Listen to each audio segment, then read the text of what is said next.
Now, ladies and gentlemen, up until the last few months, and some may say with Counter-Strike 2's release, the competitive map pool has lost its charm, its uniqueness. It needs more help than ever getting back to offering choice, but also good maps to sometimes spice up the pool. When CS2 released, the map pool for the most part stayed the same from CSGO. It's just CS2 offered overhauled lighting, and some of the maps were complete remasters such as Overpass, which even that eventually got the boot from the pool, even though it was thought to be one of the most played competitive maps in Counter-Strike's history. CS2 at this point has lost its goofy and casual feel, and more so now, everything just feels and is taken so serious. Not that Counter-Strike isn't a competitive game at heart, but I'm more so talking about the fun maps you play on Deathmatch or the one-off mode from CSGO. That, as of right now, just doesn't exist in CS2, at least yet. And as we're nearing 5 months into 2025, stats are in regarding how many players actually play the maps in the pool, and I gotta say it's weird to say the least. Today's video, we have quite a bit to break down and discuss. We're gonna cover maps that need the boot, maps that need to stay, but also cover maps in the competitive, but also non-map pool maps for modes such as Deathmatch, Arms Race, and eventually, hopefully, Flying Scoutsman. As of right now, we know Lake and Canals are in the game ready for release, but the question is, where are they? Not to mention all the leaks regarding Cobblestone, Cache, and the list goes on. So strap yourselves in, get some snacks, take off your socks, and let's begin. I want to give a huge thank you to Skin Club for sponsoring today's video. Skin Club is a highly popular case opening platform with a massive collection of cases for you to unbox, giving a fair chance for all players. For those who are 18 years or older, elevate your gaming experience by collecting and upgrading amazing skins through a provably fair system, ensuring a fair chance whether you're unboxing by yourself, competing against other players, or battling bots. Consider the stakes and transform your unwanted baggage into something shiny. Simply select the skin, explore the upgrade options, and move the slider to your preference. Every month, Skin Club features a brand new event packed with cases, exciting giveaways, and points for participating on the platform, which can be spent on the marketplace. There are multiple different payment methods such as crypto, card, or skins. And withdrawing your winnings takes seconds. Head to your profile, select the skin you want, and you'll have it in your inventory. Don't miss out on the 7% deposit bonus. Check out the link in the description below.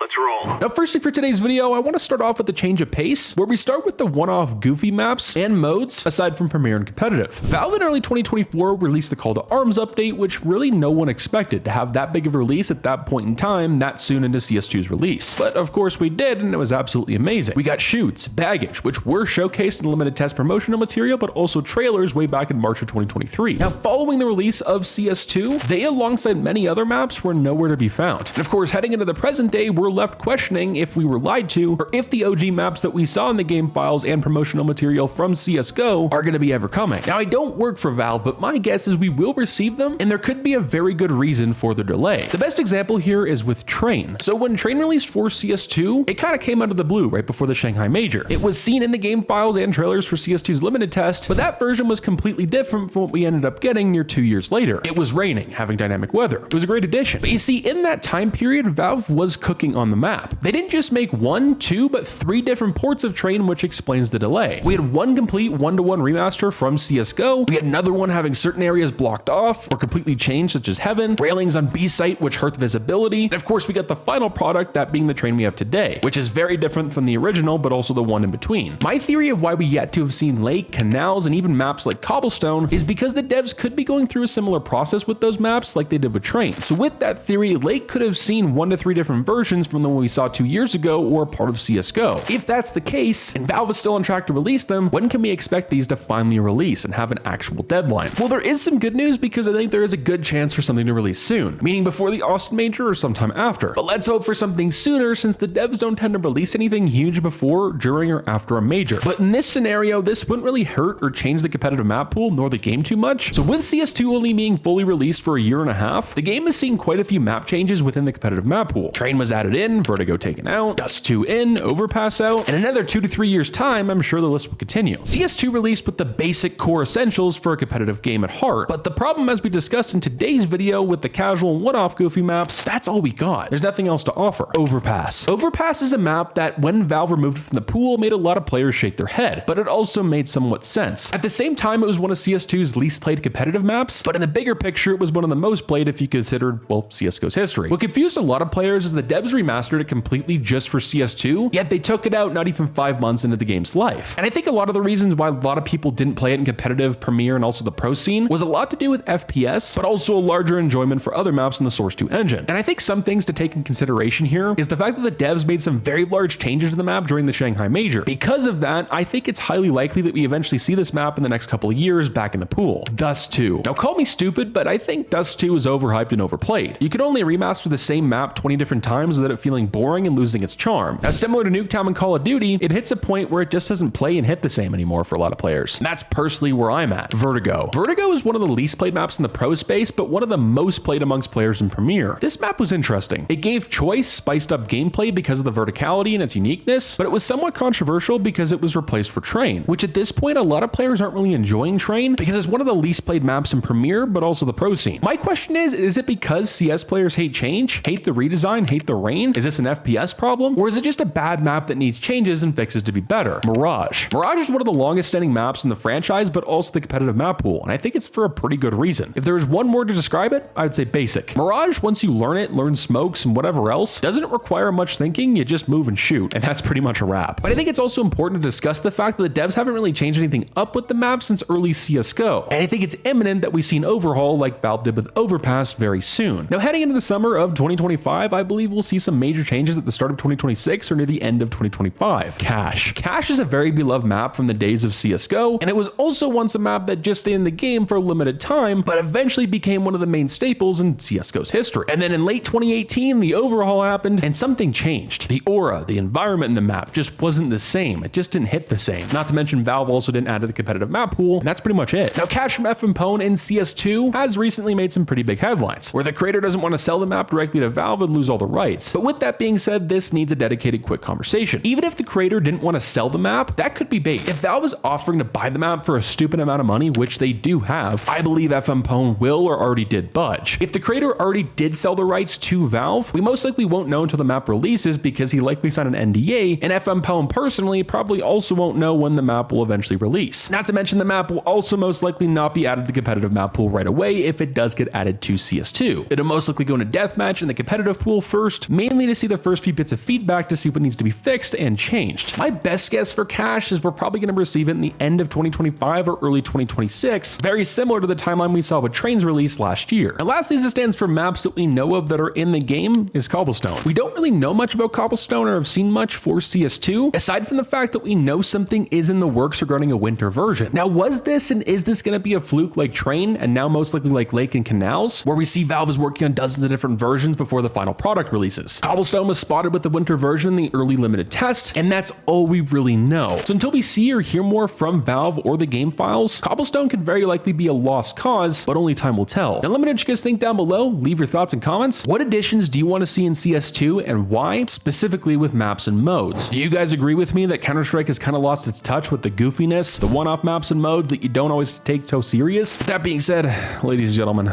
Fallout.